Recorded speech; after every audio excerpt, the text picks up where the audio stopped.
10 years ago, I was visiting my grandmother who I hadn't seen in several years, so I decided that I would stay with her for a few weeks. During my stay with her, we had received news that the area she lived in would be struck by a hurricane. My grandmother lived in a very wealthy community close to the beach and in an evacuation zone. The governor had ordered that all residents in evacuation zones to evacuate and take shelter somewhere else.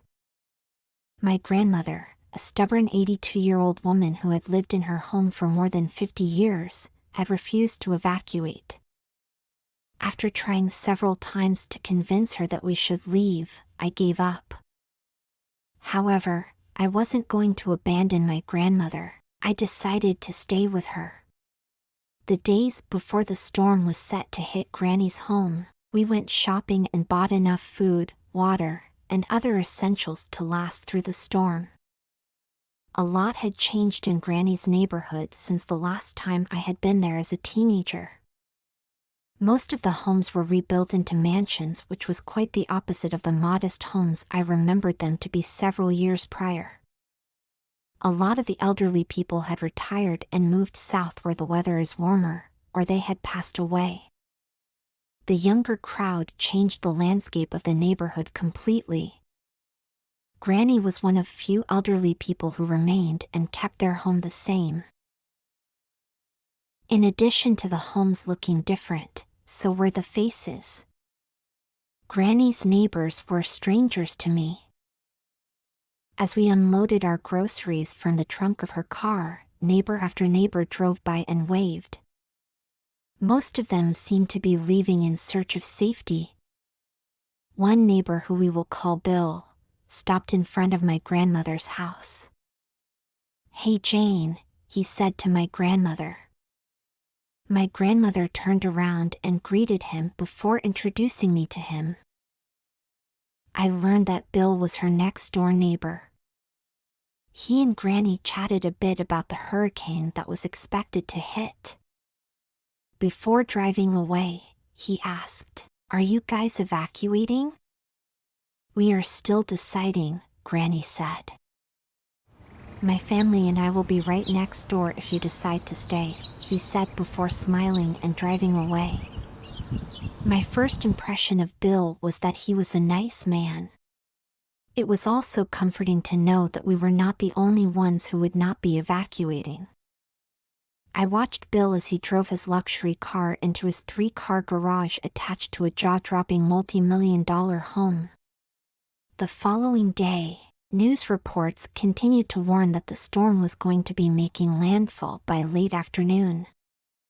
Granny and I prepared for the storm to hit, ensuring that all our flashlights had batteries, and all the doors and windows were secure. Before the storm hit, I decided to move my car from the garage and into the driveway just in case the power went out and we needed to leave. The hurricane made landfall and it intensified by the hour.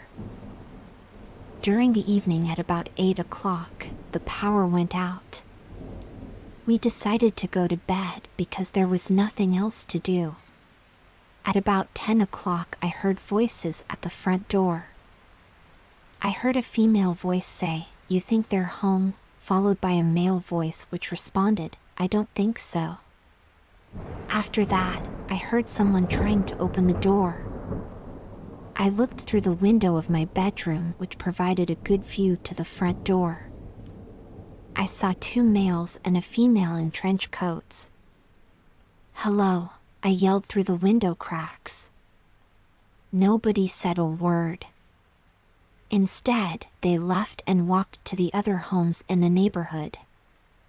I went from to room in the house trying to get a better view of what they were doing. I saw them going from house to house, checking doors and looking through windows. I couldn't believe it. There were people crazy enough to walk around in the middle of a hurricane. About 10 minutes after they tried to open Granny's door, they returned. Now, one of the males was standing in the driveway. I shined my flashlight through the window and directly on him to let him know that I was watching him. The flashlight didn't seem to scare him away, but it did get his attention. I picked up my phone, which had no service bars but still allowed me to dial 911. I explained to the operator what was happening. She suggested that I continue to shine my light on the male as he stood in the driveway. As I was on the phone with the 911 operator, I opened the window slightly and yelled at him, "I am on the phone with the cops." For the first time, the man spoke. "You'd be lucky if they even come here because it's flooded everywhere," he said with a snarky attitude. I couldn't believe it, but he was right because moments later the operator informed me that 2 of the main roads leading to Granny's house were flooded. The flood meant that the police would not be able to come in their regular cruisers. They would have to get help from the fire department instead to be able to use their trucks. She informed me that this could take a few hours, and my jaw hit the floor. I couldn't believe it. I was so scared. I thought that by the time the cops got there, these people would already done something bad to me and my grandmother. I spent the next hour and a half on the phone with the operator, who kept asking for a physical description of the 3 people I saw. I told her I could see their faces but knew there were 2 males and a female based on their voices. The man in the driveway walked to Granny's porch and I heard her glass door chatter. I locked the room her and I were in. A few seconds later, the police finally showed up, and there stood Bill's family in my grandmother's living room. They were carrying weapons. We were so scared when we found out all this information. We had no clue what would have happened to us if the cops hadn't shown up. A few days after the storm, some of the residents of the neighborhood returned. They discovered that their cars and homes had been broken into, and millions of dollars in personal items were stolen. The cops returned to investigate and later concluded that Bill and his family were breaking into the neighbor's home. We heard through the grapevine that Bill and his family were deep in debt and were at risk for losing their home and everything they worked for. They were planning to sell all the items in the process and were willing to hurt anyone who stood in their way. They did lose everything in the end, and Bill went to jail. They no longer live in the neighborhood and Granny's house sold after she passed away. Thank you for listening to my story.